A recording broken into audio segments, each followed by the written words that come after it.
Hello my precious little dragons, welcome back to my channel. Thank you so much for joining me today. So today I'm going to be talking to you about the worst makeup I tried in 2020. So this is not specific to things that launched in 2020, it's just the makeup that I tried for the first time in 2020. And when I say worst in quotations, it's because not all of these products are necessarily bad. It doesn't mean they won't work for you. It's just things that I specifically didn't like. And I'm going to go into details a bit on why. I don't really have product demonstrations for a lot of it. So sorry in the background. Do you need to go out, sweetie? Done taking your nap? Do you want to say hi? Say hi! You haven't been here in a while. Last time you were here was when I introduced you. Sorry, I use baby talk a lot. Hi. Why are you turning that way? Turn this way. Say hi. This is about to kick me. I can feel it. I can feel it in my bones. Sorry, she does not like to be held for long, so I only have about like 30 seconds at max. Hi. Okay, well she said hi, so I'm going to let her loose to go destroy the house now. Alright, I feel like this is something that's kind of the disclaimer in literally every worst products video I've ever watched on YouTube, but whatever, it is what it is. So number 10 on my list. So if I do have examples of these products, I will try to insert clips of me using them once I get back to my own apartment. Right now I'm at my mom's house, so I obviously didn't bring my least favorite things with me to use. If I still have them, which I don't have all of these things anymore, I've decluttered a few of them. Number 10 is the Pacifica Wild Hemp eyeshadows. So this one for me, I don't think it's necessarily bad quality. I mean, kind of, in my opinion, it's not the easiest to work with. It doesn't have the best pigment, it doesn't have the best quality, but it's not terrible. But what really got me was the smell. It just does not have a good smell, and I don't know if it's the hemp. I'm assuming it's the hemp, but it just really turned me off. I don't want to use it. It just sits in my drawer doing nothing. I don't think, you know, the color story is alright. It's just not for me. Number 9, the e.l.f. Camo Concealer. So this is the original one. For me, it just didn't work super well. The shade match wasn't the best. It wasn't the worst, but it wasn't the best. It was a little too yellowy undertoned for me. I have a neutral undertone, so in the lightest shade, I tend to have trouble unless they specifically have something with a neutral undertone, which I don't believe this one is. I think it's just fair or whatever. I think they just have kind of a general lightest shade. And so it was just a little too yellow tone for me, which actually is a little bit unusual because usually the lightest shade is a little too cool tone for me. Alright, so the one example I have of that, which isn't the best example because I still use this a lot, especially for like dark under eye circles, is like the Instant Age Rewind Concealer, which I do really love the formula shade for, but it's the lightest shade they have, which theoretically should work great, but it's definitely a little too cool tone for me. So hold on. Like, you can see, like, it's just too cool toned. Good for brightening my under eyes, but not much else. So that's not as much with the e.l.f. Camo. So with the e.l.f. Camo Concealer, it was a little too yellow undertone for me. And the biggest thing for me was that it was creasy and dry, and it really emphasized the dry patches on my face. I have combination skin. Since I moved to Alaska, I've definitely been struggling a lot more with dryness and dry patches. So I would actually say I'm actually slowly drifting more towards the normal to dry side, which is really weird because before I was definitely more on the oily side of combination skin, but specifically, you know, around my nose, around the lower parts of my cheeks, and even like on the tops of my cheeks and my chin, I'm really struggling with those dry patches. I really just didn't like the formula that much of the e.l.f. Camo Concealer, which is unfortunate because I know a lot of people were really excited about it. I do like the hydrating version of it significantly better. It's still not the best concealer in my opinion, but it's better. The next one that I want to talk about is the Fenty Matchsticks. Wanted to get these because I had heard good things about them, and I thought they'd be good specifically for contouring and highlighting, specifically the contouring, because I thought maybe cream contour would work a little bit better on me, and they have such a good shade range. I'm like, I'll definitely find a contour that's not too deep for me. So I got the shades Maple and Ivory, so Maple for contouring and Ivory for like kind of highlighting, and they just didn't work out for me. So they were kind of tough to blend out, and they really clung to the texture on my face, which obviously is not ideal. So I could make it work, but it just didn't work out quite as well as I was hoping, and I was really hoping with it being cream that it wouldn't cling as much, but it just really emphasizes that texture, specifically on my cheekbones, and I'm just like, not here for it. The way I can sort of make it work is by doing it under my foundation, so my foundation and concealer tend to cover a world of hurts, but then you're not getting as precise or dramatic of a contour as maybe you would hope for with the matchsticks, so I just don't think that's quite for me, not quite for my style of makeup. There may be a way to make them work better than maybe what I've been trying, but just blending them out with a blush, blending them out with a brush or a sponge, neither really worked overly well for me. Number 7 is the Lights Lacquer nail polish in Moonstone specifically. So I like a lot of the Lights Lacquer polishes. Moonstone specifically just doesn't work for me, which is really unfortunate because it is absolutely gorgeous in the bottle. I mean, if this worked, it might be one of my favorite topper shades because it just looks so pretty, but it's just gloopy and it never sits right on my nail. And the little like flecks tend to stick up, so they create a really uneven surface on your nail. And so that means it catches and peels a lot faster than other polishes do, which is bad because I already have issues with keeping nail polish on my nails from chipping longer than a day. I try to do everything right. Like I have kind of oily nails, so I like wipe them down with nail polish remover to make sure that the surface is really as dry and not oily as it can be. You know, I do the layers, I do the wrapping around the edge of the nail, I do all of that stuff, and my nail polish still tends to chip really fast.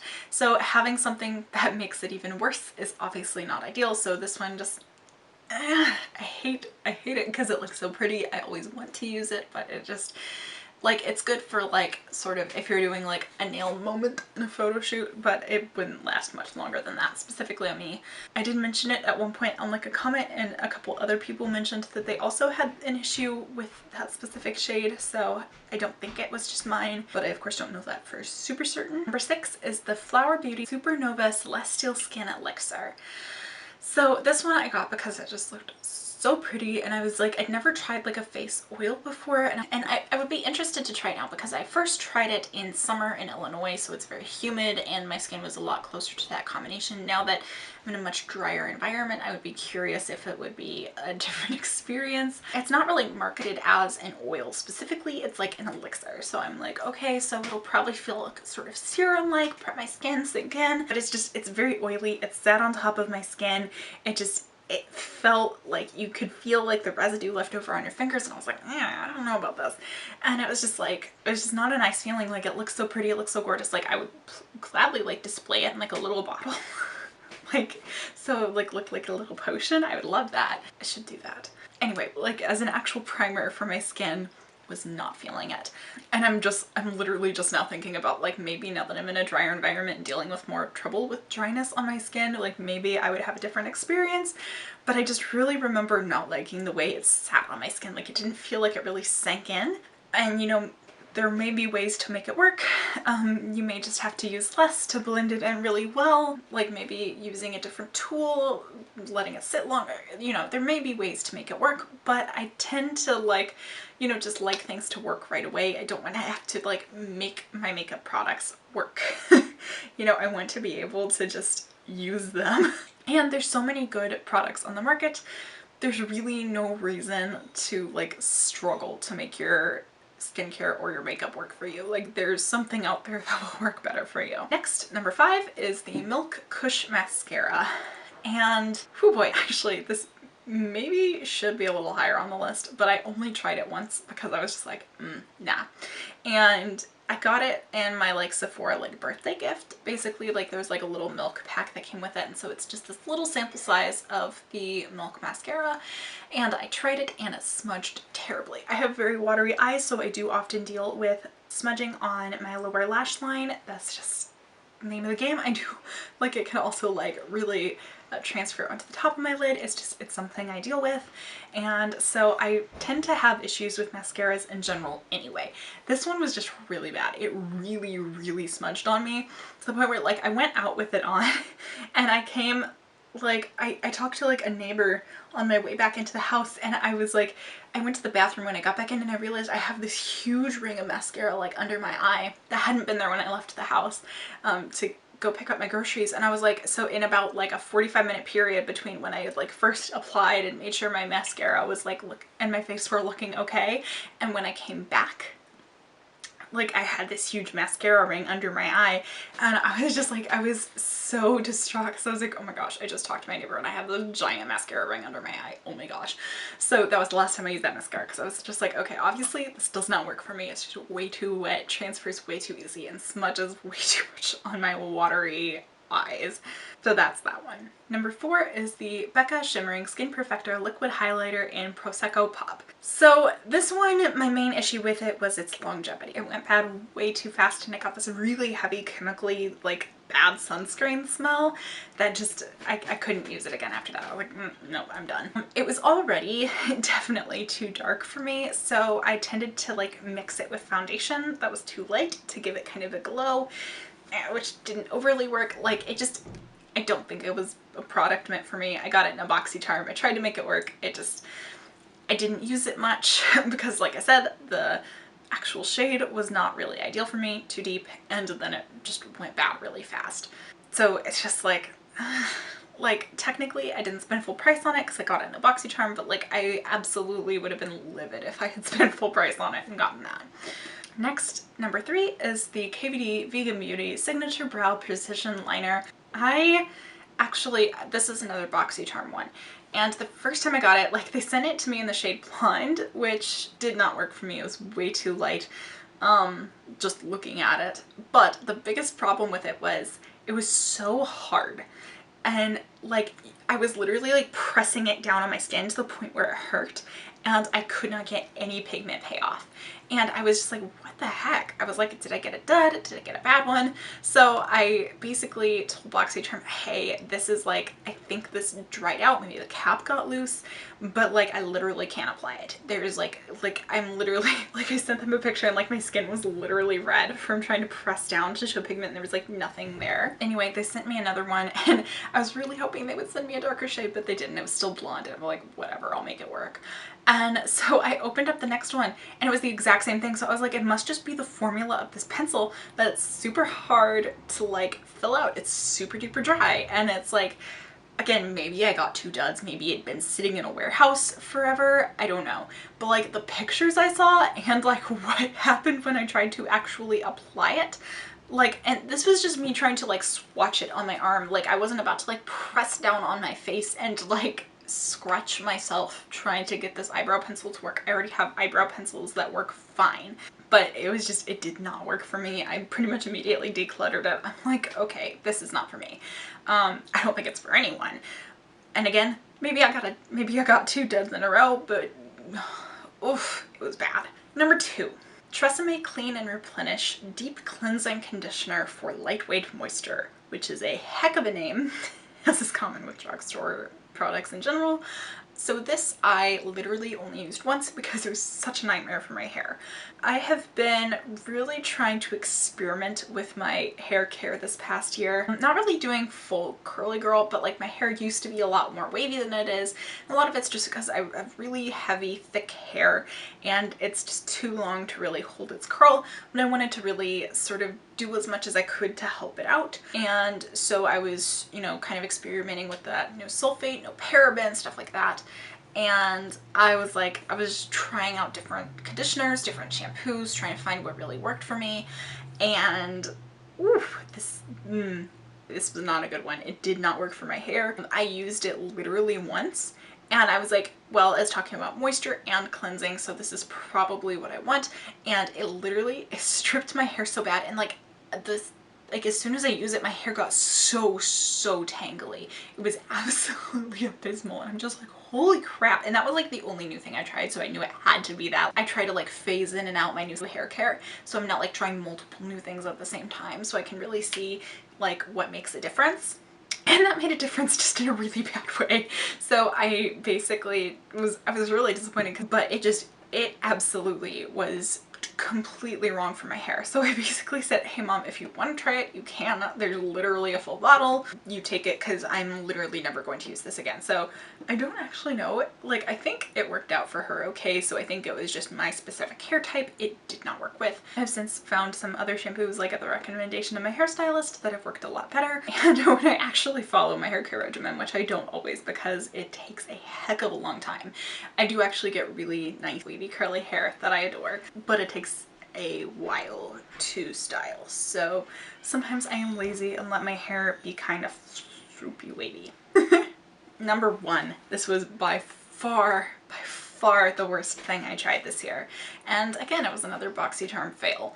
So this was the QMS Medicosmetics Active Glow Tinted Day Cream. And this already had a high bar to fill because literally one tube of this stuff is $105 retail price. So even though I didn't pay full price for it, like if you were to like love it and repurchase it, that would be a heck of an investment, which I personally cannot see myself ever spending $105 retail price on a tinted moisturizer, essentially. Just no. If I'm going to spend $105 on something, it's probably going to be like something that I know will last me a long time, like an eyeshadow palette.